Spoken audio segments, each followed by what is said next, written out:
Hello students, in this video we are going to discuss about selection of fuses discrimination. In previous video we have discussed about what is meant by fuse, definition of the fuses and characteristics of the fuses, applications of the fuses and different types of the fuses we have discussed in previous videos. So, especially in this video what basis we have to select the fuse and what are the discrimination of the fuses we will discuss, right. So, first one coming to the fuse, what basis we are going to select. So, while we are selecting the fuse, so we have to consider some of the factors, over current, over voltage and load, based on the load. So, main important is based on the load, what type of load we are using, AC load or DC load. So, based on that we have to select the AC fuse or DC fuse. And some of the abnormal conditions like short circuit, over voltage and over current, those also we have to consider while we are selecting the fuse. So, we will see the some important categorizations while we are selecting the fuse, okay, right. So, here so fuse should be withstand over current due to starting a motor. So, while we are starting any motor, so at the time of starting the motor will draws the 6 to 7 times rated current, 6 to 7 times the rated current. So, 6 to 7 times 10 amperes fuse, 10 amperes fuse, so can withstand up to 60 amperes. Like that we have to check the capacity of the fuse, right. And transient current surges. So, transient sometimes current will be varies with respect to load. So, due to that, so transient currents will be appear. So, for transformers, for capacitors, for fluorescent lighting, so those also we have to consider. So, while we are selecting the fuse, we have to check that. So, fuse can withstand over current or not, and also it is suitable for capacitors, which is suitable for transformers, which is suitable for fluorescent. So, based on the fluctuation of the current current surges, we have to select the fuse. Next one.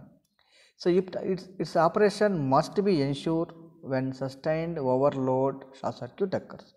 So, its operation must be ensure that fuse can withstand overload. Sometimes due to sudden changes in the load, so sudden changes in the current, sudden changes in the voltages. So, the fuse should be withstand.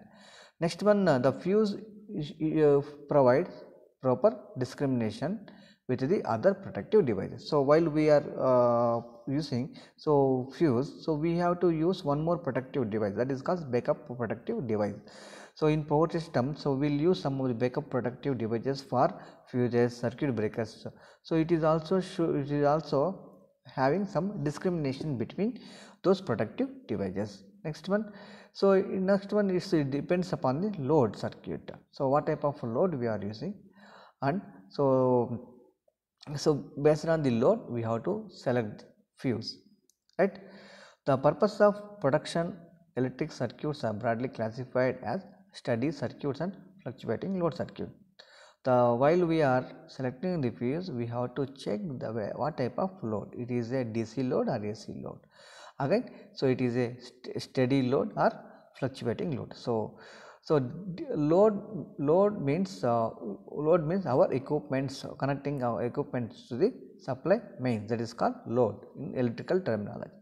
So, here steady load means standard load, fluctuating load will varies. So, these are the things we have to consider while we are selecting any type of fuse for protection of our equipments. Next one, discrimination. So, discrimination is one of important thing here. So, we have two protective devices, one is minor base, another one is major base. So, here in this diagram we can see, so two fuses we have taken, one fuse 1 and fuse 2. Fuse 1 is major base and fuse 2 is minor base. So, two protective devices we have taken.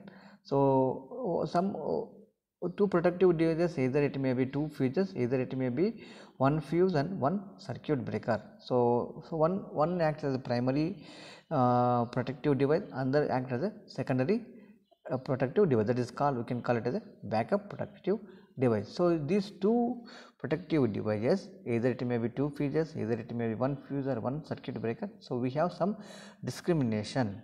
So one fuse is not melt, one fuse is not protect, and then other fuse should protect the other fuse, and some nearby fuse, nearby is adjacent, nearby or adjacent fuse or adjacent protective devices should protect the equipment. So that is called called discrimination between these two fuses. So here, here in order to obtain proper discrimination between two adjacent fuses carrying a same current, so these two fuses carry same current. So the pre-acting time of the major fuse near the source must exceed the total operating time of the minor fuse. So minor fuse and major fuse, some discrimination in operating timings. So major fuse is near to the source and the minor fuse is far away from the source, so it is near to the load. So here whenever fault occurs, the fuse minor fuse should act and protect the equipment. So once minor fuse fails, F2, so fuse F2 is fails, then major fuse acts and protect the equipment. So that is called discrimination between these two fuses. Okay, so we will see in this graph wise. So here we have two fuses. So A is the capacity of circuit breaker. So we have two fuses here. So here one fuse characteristics we are taking in terms of current versus time. So current is more, operating time of the fuse is less. Current is less, operating time of the fuse will be more. So you can observe in this graph. So characteristics of fuse and characteristics of overcurrent protective device. So here you can see these two devices, A minor and major fuses.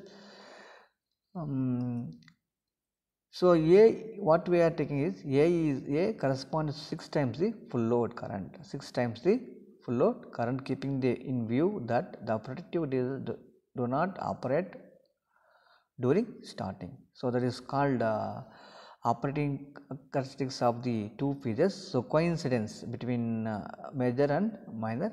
So once major fuse or minor fuse fails, so some other fuse, so suppose minor fuse is failed to operate, major fuse has to operate. So that operating time, operating current, so we can observe at point A in this graph. So one fuse acts as a primary device and primary protective device, and other fuse act as a backup protective device, right. So this is about discrimination. So discrimination means difference in operation between two devices, they are called discrimination, right. So in next video we will discuss about protection against over voltages. So in that, causes of over voltages we will discuss in next video. So in this video we have discussed selection of fuse, discrimination between fuses. Okay, so thank you everyone.